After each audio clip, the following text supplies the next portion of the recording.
Proche d'Évry et située sur la commune de Chanqueuil, la forêt des Grands Avaux s'étend à l'est du département.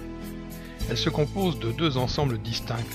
Le massif départemental le plus étendu à l'est est le massif du Duc sur 74 hectares, qui couvre une butte de blocs rocheux, et celui de l'ouest, le massif du Buisson, sur 108 hectares, en bordure d'un plateau limité à l'ouest par la vallée de l'Essonne et à l'est par la vallée de l'École.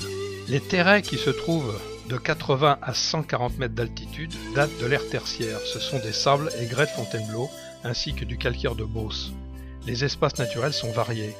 On compte une platière graiseuse, des landes à bruyères, des mares, une prairie, des chenets, des taillis, des châtaigniers, des robignets, faux acacias, des résineux.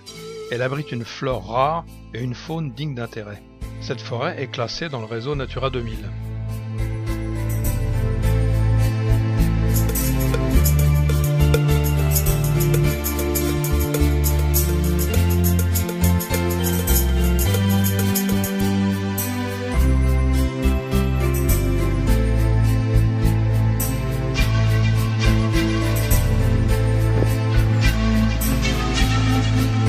Apparemment, on va aller au sommet du Dour, à 141 mètres.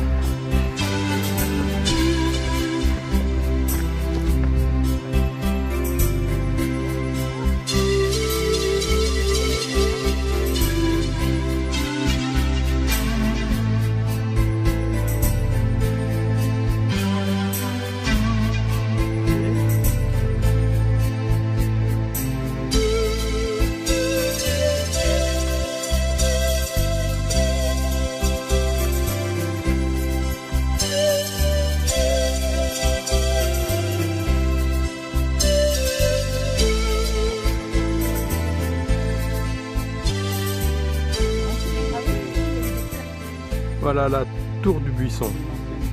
La tour du Buisson est située sur les terres d'un domaine qui appartenait en 1824 à Antoine-Louis Breguet, horloger célèbre par ses montres.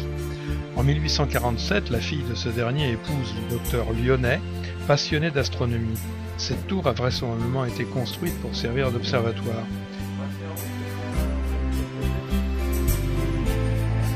Du haut, la vue est très étendue et par temps clair, on peut apercevoir Paris.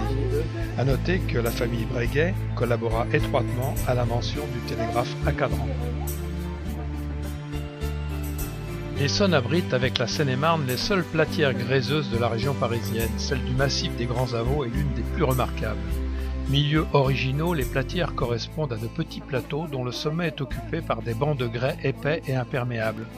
Seuls des végétaux adaptés aux conditions les plus dures peuvent survivre aux conditions écologiques difficiles qui y règnent. Sur les grès affleurants ne survivent que des lichens en croûte susceptibles de se dessécher puis se réhumecter au gré des pluies.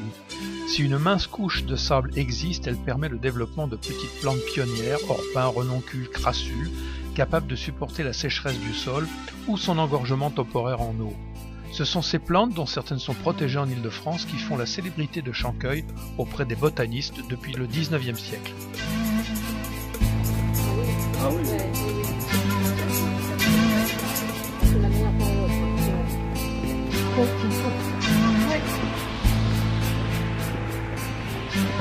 La côte de la Carteret.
avec l'autoroute du Sud.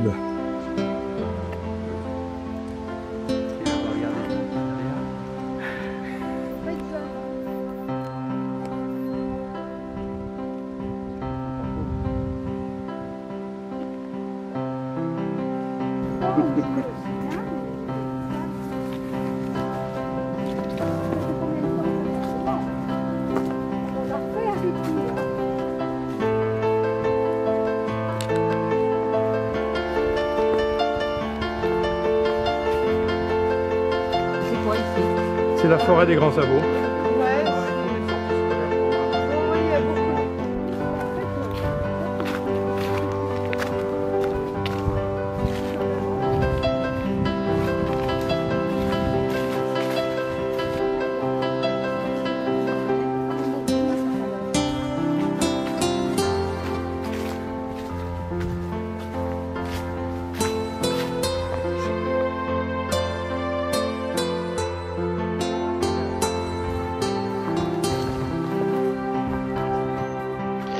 Et merci à Serge Georget pour cette magnifique composition qui colle à merveille avec ses couleurs d'automne.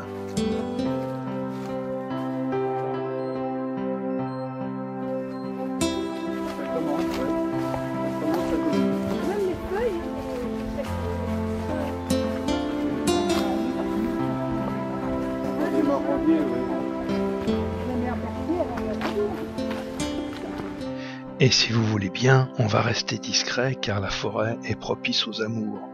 Sûr que si on repasse l'année prochaine, ces rochers se seront multipliés.